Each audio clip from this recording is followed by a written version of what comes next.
All right. Well, have you ever had one of those family reunions that you wish you hadn't?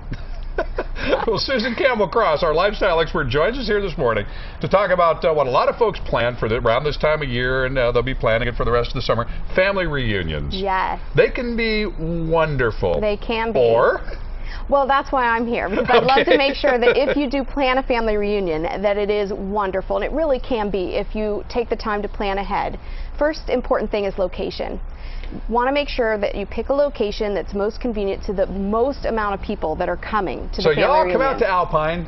No, maybe not. Well, for example, I live in Los Angeles, as you know, but our family reunions, the last two, we had in Kennebunkport, Maine. Oh, wow. And in the Outer Banks in North Carolina. They didn't want you to come? No, I planned it. Okay. Hey, I'm chief planner. Okay. So but I had to think about, you know, where does everybody else live? So you want to pick a location that's the most convenient for the most amount of people, and you have to consider, is it a direct flight for most people? Those are things you need to really keep in mind when you're planning where to go. Okay, so location, location, location. Yes. Just like in real estate. Yes. Pick a nice spot.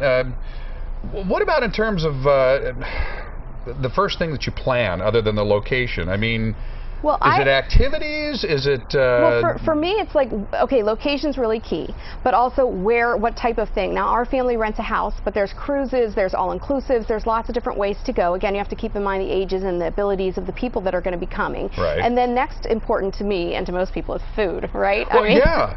Yeah. That's why this all-inclusive thing is sounding like a good idea to me, because then nobody has to cook. Exactly, but if you like to cook like I do, and you know you love your family to just be just your family around the table, which we do like, what I like to recommend is that people pick a night. You know, assign everybody a night. You don't want to necessarily be eating out every night because it's expensive and it's hard to fit everybody into a car. So what we do is we try to come up with as many recipes that are 5 ingredients or less.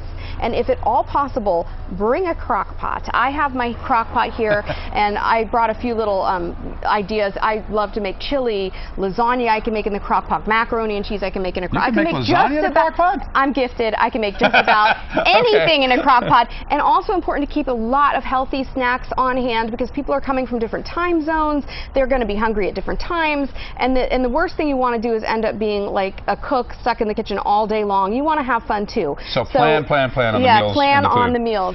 Now, activities, you know, some folks, they would think a family reunion, you just sit around and visit.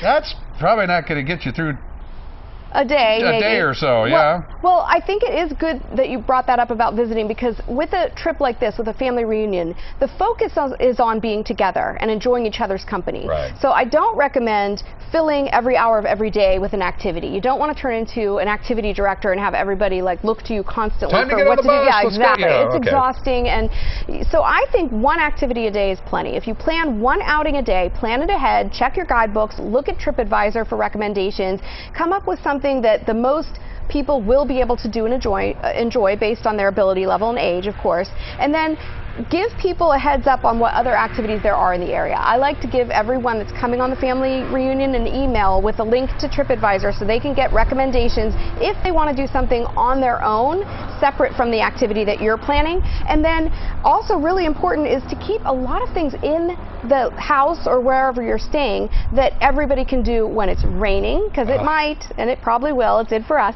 also at night. And things that are everybody can enjoy.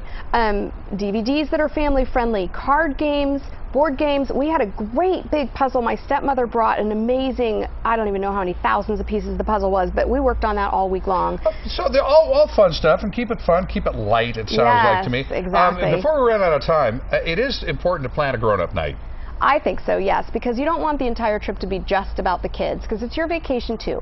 So I think if you can't find a local sitter and you can't convince one of the teenagers who are along to babysit, what you can do is pop in a DVD, make some popcorn for the kids, and then have a grown-up night in the other room. Bring a couple of bottles of wine. We played Texas Hold'em. You can bring Cards Against Humanity is another fun game for grown-ups. really important to have some time just for grown-ups. And then, of course, making memories. You're going to have pictures throughout the trip. My family likes to, everybody's taking their own pictures. Upload them all where everybody can see them. And everybody can do the photo book now. Yes. There's all these sites where you can do a photo book. That's what we do. I do it every time. And then guess what? I have my holiday gifts already planned because I give everybody who comes to the family reunion gets a book of the trip. Susan Campbell Cross, we got to go. But folks can check out your blog. They can check out the website. Yes, and SusanCampbellCross.com. SusanCampbellCross.com. Check it out and get a little help planning that family reunion.